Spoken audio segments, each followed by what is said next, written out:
This is a session that I am especially excited about, as I am with all of them, but this one I think will relate to many of us. And when I wrote the program and sort of talked about circular economy, it jarred with me a little bit because I've become so uncomfortable with the word economy almost. And so I was thinking about circularity as the concept that I was holding in my mind, really. And in terms of the word throughput, we've been using that a lot this weekend.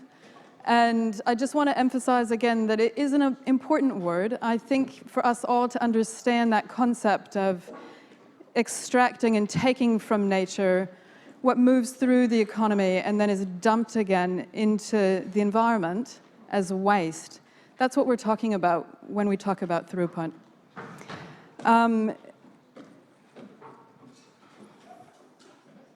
I was just about to, where's Hannah? No, Hannah, she's gone to get her. I just wanted to make another comment as well about the fact that we have 3 women, and what a joy it is really to have 3 strong women, and really to just honor the 3 of you for being such leaders in your areas and such inspiration for the rest of us. I think that's really significant. So.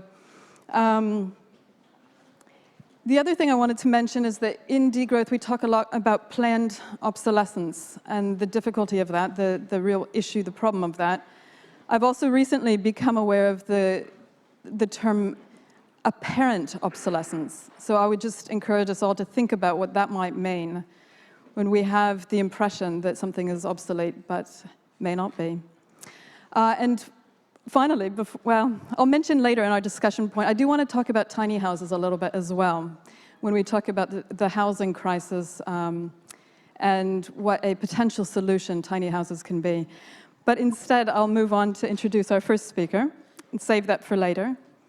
Geraldine Tu is the founder and CEO of the Recreators.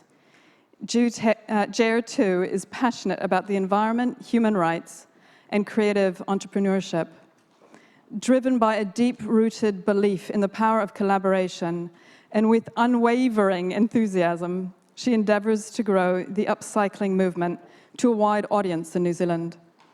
By combining her passions and the desire to witness the development and growth of the upcycling movement, Ger envisions a future where sustainability and creativity intersect to reshape our approach to consumption and waste management.